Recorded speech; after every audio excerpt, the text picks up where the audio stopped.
에녹이라는 사람에 대해서 함께 나누려고 합니다. 에녹은 성경에 그렇게 많이 등장하는 인물은 아닙니다. 이야기도 그닥 길지 않습니다. 그런데 성경은 이 사람을 아주 특별하게 소개하고 있습니다. 왜 그럴까요? 에녹은 죽음을 보지 않고 하나님께 옮겨진 사람이기 때문입니다. 오늘 본문과 연결되는 창세기 5장을 읽다 보면 한 문장이 계속 반복되고 있는데요. 그리고 그는 죽었더라. 아담도 죽었고 셋도, 에노스도, 무드셀라도 모두 이 문장으로 인생이 끝났다고 기록하고 있습니다. 무드셀라는 에녹의 아들로 인류 역사상 969세까지 가장 오래 산 사람입니다. 그러나 성경은 그 긴 인생을 이렇게 정리합니다. 그리고 그는 죽었더라. 성경은 죽음을 절대로 가볍게 말하지 않습니다. 죽음이 우리에게 두렵고 아픈 현실임을 숨기지 않고 있습니다. 삶의 끝처럼 보이는 그 순간의 무게를 그대로 인정합니다. 왜일까요? 죽음은 죄의 결과로 인간이 피할 수 없는 현실이기 때문입니다. 그러나 동시에 그 죽음이 마지막이 아님을 분명하게 말씀하고 있습니다. 죽음 너머에 계신 하나님, 죽음을 이기시는 하나님의 생명이 있음을 우리에게 보여주고 있습니다. 그래서 성경이 말하는 소망은 죽음을 보지 않는 소망이 아니라 죽음 앞에서도 하나님을 붙드는 소망입니다. 창세기 5장은 사실상 죽음의 족보입니다. 그런데 그 죽음의 행렬 한가운데서 성경은 갑자기 에녹은 죽지 않았다라고 기록하고 있습니다. 창세기 5장 24절 말씀입니다. 에녹이 하나님과 동행하더니 하나님의 그를 데려가심으로 세상에 있지 아니하였더라. 여기에는 죽었다라는 말이 없습니다. 하나님이 데려가셨다라고 기록하고 있습니다. 히브리서 11장 5절은 이렇게 말합니다. 믿음으로 에녹은 죽음을 보지 않고 옮겨졌으니. 여기서 옮겨졌다는 말은 그저 어디에서 어디로 이동했다는 뜻이 아닙니다. 원어로는 메타티뎀이라는 단어인데요. 이 단어의 뜻은 삶의 자리와 상태가 완전히 바뀌었다는 의미입니다. 아주 쉽게 제가 한번 말해 보겠습니다. 에녹은 잠깐 자리를 옮긴 것이 아니라 완전히 다른 세계로 들어갔다는 것입니다. 이 땅에 살던 사람이 하나님이 계신 세계로 옮겨졌다는 것입니다. 시간 속에 살던 사람이 영원 속으로 들어갔다는 것입니다. 그래서 옮겨졌다는 말은 몸만 이동했다는 뜻이 아니라 삶의 차원이 바뀌었다는 뜻입니다. 이전과 똑같이 살다가 장소만 바뀐 것이 아니라 하나님 안에서 전혀 새로운 삶으로 들어갔다는 것입니다. 이것을 우리 일상으로 비유하면 이것과 같습니다. 이사하는 것과 비슷합니다. 어느 시골 마을에 평생 흙집에서 살던 할머니가 계셨다고 합니다. 비가 오면 천정에서 빗물이 떨어지고 또 겨울이면 방 안에서도 입김이 서렸습니다. 그런데 어느 날 자녀들이 할머니를 새 집으로 모셨습니다. 따뜻한 바닥, 환한 창문, 비가 와도 새지 않는 지붕. 그날 밤 따뜻한 방에 앉아 계시던 할머니가 조용히 이런 말씀을 하셨다고 합니다. 내가 집만 옮긴 게 아니라 내 삶이 달라졌네. 그렇습니다. 할머니의 집 주소만 바뀐 것이 아니었습니다. 삶의 환경이 바뀌었고 존재의 경험이 달라졌습니다. 춥고 불안했던 삶의 조건이 따뜻하고 안전한 조건으로 옮겨진 것입니다. 이것은 단순한 이사가 아닙니다. 이것을 구속사의 관점으로 보면은 하나님 나라로의 전환입니다. 사랑하는 성도 여러분, 믿음은 삶의 외형을 조금 고치는 것이 아닙니다. 믿음의 존재 소속을 바꾸는 것입니다. 세상 아래에 있던 인생이 하나님 안으로 들어가는 것입니다. 그래서 에녹의 옮겨짐은 죽음을 건너뛴 사건이기 이전에 하나님과 동행한 자의 최종적 전환을 보여주는 것입니다. 오늘 우리가 여전히 흙집 같은 세상에 살고 있을지라도 이미 우리의 시민권은 하나님 나라에 있습니다. 우리는 아직 완전히 옮겨지지 않았지만 이미 옮겨질 사람처럼 살아가는 존재입니다. 이것이 믿음입니다. 그리고 언젠가 하나님께서 우리의 삶을 완전히 결정적으로 영원히 하나님의 집으로 옮기실 것입니다. 그날 우리는 고백하게 될 것입니다. 주님, 내가 장소만 옮긴 것이 아니라 존재가 완성되었습니다. 마찬가지로 에녹이 옮겨졌다는 것은 그가 스스로 어디론가 간 것이 아니라 하나님께서 그의 삶을 붙드시고 완전히 새로운 세계로 데려가셨다는 뜻입니다. 정리하면 이렇습니다. 에녹은 단순히 장소만 옮긴 사람이 아니라 하나님에 의해 이 땅에서의 삶에서 하나님의 세계로 옮겨진 사람입니다. 히브리서 기자는 이 사실을 우연처럼 보지 않기 위해서 같은 말을 3번이나 반복합니다. 옮겨졌으니 옮기심으로 옮겨지기 전에. 여기서 옮겨졌으니 이 말은 원어의 뜻은 이미 일어난 완료 사건을 가리킵니다. 또한 중요한 점은 에녹이 스스로 옮긴 것이 아니라 하나님에 의해서 옮겨졌다는 뜻입니다. 에녹이 인생의 어느 순간 갑자기 사라졌다는 의미가 아닙니다. 하나님께서 주도적으로 그의 삶을 붙드시고 이전과는 전혀 다른 상태로 옮기셨다는 고백입니다. 옮기심으로, 이 원어의 뜻은 옮겨진 사건 자체, 즉 하나님의 적극적인 행위로 강조하는 명사형 표현입니다. 이 일이 우연히 일어난 일이 아님을 분명히 하고 있습니다. 하나님께서 뜻을 가지고 계획 가운데 에녹의 삶을 옮기셨다는 뜻입니다. 다시 말해서 에녹의 옮겨짐은 특별한 행운이 아니라 하나님과 동행한 삶에 대한 하나님의 응답이었습니다. 마지막으로 옮겨지기 전에, 이 원어의 뜻은, 이 표현은 시간의 순서, 특히 기적보다 먼저 있었던 삶을 강조합니다. 성경은 에녹이 어떻게 옮겨졌는가 보다 옮겨지기 전에 어떤 사람이었는가를 먼저 말합니다. 에녹의 믿음은 마지막 순간에 갑자기 만들어진 믿음이 아니었다는 것입니다.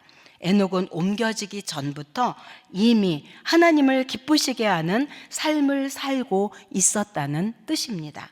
에녹은 하나님과 동행이 먼저였고 옮겨짐은 그 결과였습니다. 그러므로 성경은 분명히 말합니다. 에녹의 인생은 이 땅이 전부가 아니었다는 것입니다. 그러므로 우리는 지금 어디를 향해 살아가고 있는가를 한번 질문해 봐야 하겠습니다. 사랑하는 우리 창운대교회 성도 여러분, 에녹의 이야기는 단지 한 사람의 특별한 사건 이야기가 아닙니다. 이 이야기는 오늘 우리에게 질문하고 있습니다. 너는 지금 어디를 향해 살고 있느냐 하고 질문하십니다. 우리는 이 땅에 발을 딛고 살아갑니다. 집을 짓고 자녀를 키우고 일터에서 일을 하며 살아갑니다. 그 자체가 잘못된 것은 절대 아닙니다. 그러나 문제가 되는 것은 이 땅이 전부인 것처럼 살아갈 때입니다. 에녹은 이 땅에 살았지만 이 땅에 묶여 살지 않았습니다. 그래서 히브리서 11장은 믿음의 사람들을 이렇게 말합니다. 그들은 더 나은 본향을 사모하였다라고요. 에녹은 이미 마음이 본향에 가 있었던 사람입니다. 그렇다면 에녹의 믿음은 무엇이었을까요? 히브리서는 말합니다. 믿음으로 에녹은. 그리고 창세기는 그 믿음을 이렇게 풀어서 설명합니다. 에녹이 하나님과 동행하더니. 사랑하는 여러분, 믿음은 머리로 아는 개념이 아닙니다. 설명할 수 있는 이론도 아닙니다. 믿음은 하나님과의 관계입니다. 하루하루를 하나님과 함께 살아가는 것입니다. 믿음이란 앞이 다 보이지 않아도 하나님과 함께 걸음을 옮기고 이해되지 않는 순간에도 하나님의 손을 놓지 않는 것입니다. 그래서 믿음은 한 번 고백하고 끝나는 말이 아니라 매일매일 하나님과 함께 걷는 삶의 방식입니다. 여기서 중요한 사실이 하나 있습니다. 에녹은 처음부터 하나님과 동행하지 않았습니다. 창세기 5장 22절 말씀에 보면 무두셀라를 낳은 후 300년을 하나님과 동행하며 라고 기록하고 있습니다. 그러니까 무두셀라를 낳은 후 300년을 하나님과 동행하였다는 이야기입니다. 65세까지는 에녹도 다른 사람과 똑같이 살았다는 이야기입니다. 그런데 아들 무두셀라를 낳은 후 그의 인생의 방향이 바뀌었다는 것입니다. 성경은 그 이유를 자세히 설명하고 있지 않지만 아들 무두셀라의 이름의 뜻을 따라서 우리가 유추해 볼 수는 있겠습니다. 그러나 분명한 것은 인생을 바라보는 기준이 바뀌었다는 것입니다. 성경은 그것을 회심, 회개라고 말합니다. 회개라는 말은 돌이킨다는 말로 방향을 바꾼다는 것입니다. 즉 서울로 가던 길을 부산으로 가는 방향으로 바꾸는 것과 같습니다. 지금까지 살아왔던 삶의 방향을 뒤집어서 다른 삶의 방향으로 가는 것입니다. 회개는 조금 더 열심히 사는 것을 회개라고 말하지 않습니다. 성도는 한 번쯤 인생의 방향을 돌려본 사람입니다. 직장을 바꾸거나 사는 곳을 옮기는 변화가 아니라 내가 왜 사는가, 무엇을 위해 사는가를 다시 보게 되는 순간을 경험한 사람입니다. 예전에는 내 생각, 내 형편, 내 계획이 먼저였다면 어느 순간부터 하나님은 어떻게 보실까? 주님이라면 어떻게 하실까? 이 질문이 마음에 들어오기 시작합니다. 똑같이 밥하고 일터에서 일하고 자녀를 돌보고 살아가지만 삶을 바라보는 기준이 달라집니다. 무엇을 이루었냐보다 누구와 함께 사느냐가 더 중요해지는 것입니다. 사랑하는 우리 창운대교회 성도 여러분, 에녹처럼 인생의 어느 한 지점에서 그때부터 내 삶이 달라졌지, 이렇게 말할 수 있는 순간이 여러분에게도 있기를 축복합니다. 거창한 사건이 아니어도 됩니다. 조용하지만 분명하게 삶의 방향이 하나님 쪽으로 돌아서는 그 은혜를 모두가 경험하시기를 축복합니다. 그러므로 사랑하는 성도 여러분, 하나님의 관심은 우리들의 업적이 아니라 하나님과의 동행입니다. 가인의 후손들의 업적을 성경은 자세히 기록하고 있는데요. 창세기 4장 20절에 보면은 아담은 야발을 낳았으니 그는 장막에 거주하며 가축을 치는 자의 조상이 되었고, 이 말은요, 야발 때부터 짐승을 데려와서 가축을 치기 시작했다는 것입니다. 오늘 말로 말하면 산업을 일으킨 것입니다. 또 4장 21절에 보면 그의 아우의 이름은 유발이니 그는 수금과 퉁소를 잡는 모든 자의 조상이 되었으며, 이것은 악기와 음악을 발전시켜서 사람들의 삶에 풍성한 기쁨을 누리게 해 주었다는 것입니다. 또 창세기 4장 22절 말씀에 보면 실라는 두발가인을 낳았으니 그는 구리와 쇠로 여러 가지 기구를 만드는 자요 두발가인의 노인은 나아마였더라. 가인의 후손들은 구리와 쇠를 만들어서 산업과 기술을 발전시켰습니다. 즉, 가인의 후손들은 산업을 일으켰고 예술을 발전시켰고 기술을 만들어서 발전시켰다는 업적을 기록하고 있습니다. 그러나 에녹에 대해서는 아무것도 나오지 않습니다. 그런 기록이 거의 없습니다. 왜일까요?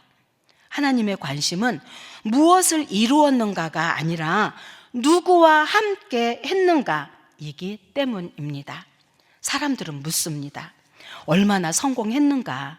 세상의 관심은 성취와 업적, 즉 최초로 뭘 했다 하더라, 사람들 중에 최고다, 이런 것들에 관심이 있습니다. 그러나 하나님은 물으십니다. 내가 나와 함께 걸었는가? 입니다.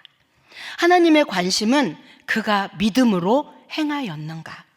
그가 하나님과 살아있는 관계 안에서 그러한 일을 했는가에 있습니다. 하나님이 가라 하시면 어디든지 가고, 멈추라 하시면 멈추고, 가지 말라 하시면 가지 않는 것입니다. 모든 삶에서 하나님과 동행하는 것이야말로 하나님이 성경을 통해 남기고 싶은 핵심인 것입니다. 이것은 또한 여러분과 저의 삶을 향한 하나님의 기대입니다. 에녹도 이전까지는 다른 사람들이 생각하는 그런 삶을 살았을 것입니다. 산업을 일으키고 예술을 발전시키고 집안도 일으키고 좋은 일도 좀 하면서 살았을 것입니다. 그런데 무엇이 계기가 됐는지 모르지만 삶의 어떤 순간에 인생을 보는 눈이 달라졌습니다. 그의 삶의 가치와 영광이 그런 것에 있지 않다는 것을 깨달았습니다. 어쩌면 그가 깨닫고 나서도 똑같은 일을 했을 수 있습니다. 여느 때처럼 농사를 짓고 목축을 하고 악기를 연주하면서 살았을 것입니다. 그런데 분명 그전과는 다른 삶을 살았습니다. 이유는 하나님과 함께 했기 때문입니다. 하나님이 함께 하시면 평범한 목축의 삶도 기쁨이 충만합니다. 하지만 하나님이 함께 하지 않으시면 아무리 좋아 보이는 일이라도 그 사람의 삶이 될 수 없습니다. 자녀를 키우는 일은 분명 보람 있는 일입니다. 손자, 손주를 돌보는 일은 더더욱 보람 있는 일입니다. 그러나 그 자리에 하나님이 계시지 않다면 마음 깊은 곳에서는 참된 기쁨을 누리기 어렵습니다.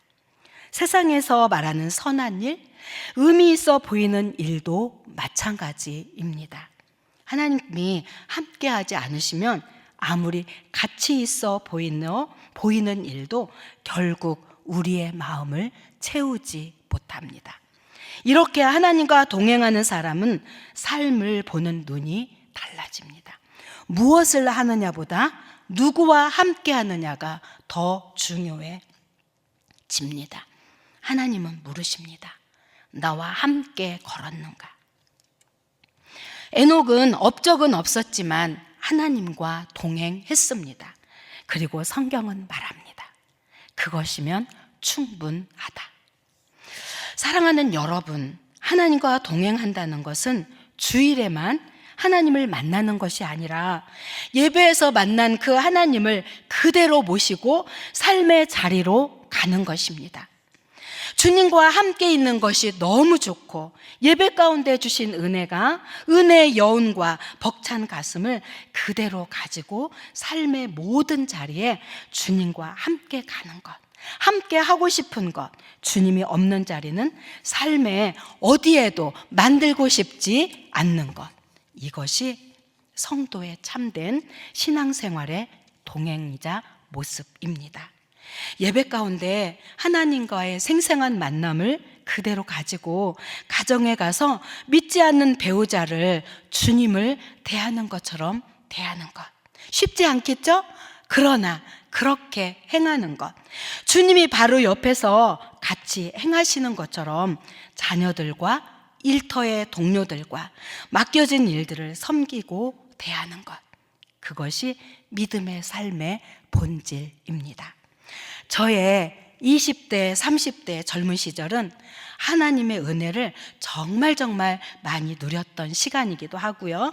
또 혹독한 고난, 광야의 시간이기도 했었습니다. 그 시절 하나님의 은혜를 너무나 많이 누리면서 평생 주님을 위해서 살아야지라고 다짐했습니다. 그런데 수백 번 다짐했는데도 다짐하고 나면 어떻게 해야 주님이 원하는 일을 할까? 무엇가 주님이 원하시는 일일까? 하고 마음에 의심이 일어났습니다. 그때 주님이 이런 말씀을 주셨습니다. 골로새서 3장 23절에서 24절 말씀입니다. 무슨 일을 하든지 마음을 다하여 주께 하듯 하고 사람에게 하듯 하지 말라. 이는 기업의 상을 주께 받을 줄 아나니 너희는 주 그리스도를 섬기느니라. 아멘. 범사에 주께 하듯 하라. 내가 하고 있는 모든 일을 주님의 면전에서 섬기는 것처럼 하라. 그 말씀이 저에게 주어졌을 때 눈이 조금 열렸습니다. 내가 집에서 남편을 잘 보살피고 자녀를 잘 양육하고 가정을 잘 꾸려가는 것, 이 모든 것들이 사랑하는 주님을 위한 것이라는 사실을 깨달았습니다. 내가 일상에서 하찮게 여겼던 것들을 주를 섬기는 마음으로 해야 한다는 사실이 깨달아지면서 의미 없었던 일들이 조금씩 의미 있어지는 일로 바뀌게 되었습니다. 그러면서 저의 안에서 생명이 꿈틀거리기 시작했습니다. 삶을 사는 기쁨과 감사가 회복되기 시작했습니다. 업적과 성취가 없어도, 남들에게 내놓을 어떤 자랑거리가 없어도 기쁨이 밀려왔고 삶을 사는 지혜와 눈이 열리게 되었습니다. 이처럼 주님과 동행하고 주께 하듯 하고 주님 때문에 하고 주와 함께 하고 주님 도움 받아 하고, 그렇게 주와 동행하는 그 삶이 신앙생활의 핵심입니다. 이런 분별력들이 떨어지기 때문에 때로는 남들이 보기에 보람 있는 일만 하고 싶어 합니다. 또 남들이 보기에 괜찮아 보이는 일들로 자신의 가치를 평가하려고 합니다. 그러나 주님이 계시면 어디든 천국 같은 삶, 이것이 신앙생활의 핵심입니다. 우리나 에녹이나 다 죄를 가지고 태어났습니다. 우리는 다 죄의 대표급들입니다. 기분 나쁘신가요? 한 나라를 대표해도 될 만큼 악한 자로 태어났습니다. 따라서 에녹에게도 혼란이 있었을 것입니다. 그가 하나님과 동행하면서 눈과 뜻과 마음을 맞추고 살아있는 기쁨을 누리는 과정에서 어떤 일이 있었을까요? 어떤 일은 없었을까요? 왜곡되어 있는 수많은 하나님에 대한 개념들, 죄가 와서 깨뜨려 놓은 수많은 하나님에 대한 개념들이 다가왔을 것입니다. 하나님은 내가 원하는 것은 다 못하게 하고 하나님이 원하는 것만 하라고 하시는 분인 것 같았을 것입니다. 내가 싫어하는 것만 하라고 하셔서 마음이 어려웠을 것입니다. 그러나 하나님은 절대자이시기 때문에 어쩔 수 없이 따라야 했을 수도 있었을 것입니다. 하나님은 나를 진짜 행복하게 해주실 것 같지 않았을 수도 있었을 것입니다. 하나님에 대한 이러한 왜곡된 견해들 때문에 치열한 자기와의 싸움, 자기 부정, 자기 죽음을 통과하며 동행했던 에녹의 300년을 생각해 보십시오. 사랑하는 우리 창운대교회 성도 여러분은 믿음으로 하나님과 동행하기 위해서 자기를 부정하는 삶을 사는 것, 나를 위해 하나님을 이용하는 것이 아니라 하나님의 하나님 되심을 알고 그분의 뜻과 마음을 맞추기 위해서 나를 부정하는 삶을 사는 것, 그리고 자기를 부정한 그 자리에 천국이 임하는 것을 경험하며 살아가시는 우리 창운대교회 모든 성도님들이 되시기를 축복합니다. 가정에서 누구든지 은혜를 먼저 받은, 은혜를 먼저 깨달은 사람이 먼저 잘 섬기면, 잘 죽으면 천국이 그 가정에 임합니다. 믿음으로 하나님과 동행한 에녹처럼 우리도 범사에 주님과 함께 동행하기를 소망합니다. 죽게 하듯이 평생 우리 모든 삶의 자리에서 천국과 영생의 흔적이 묻어나기를 바랍니다. 그래서 의미 없던 일이 하나님을 섬기는 일이 되고 그 일의 가치와 의미가 살아서 숨쉬기 시작하는 영생의 복을 누릴 수 있기를 주님의 이름으로 축복합니다.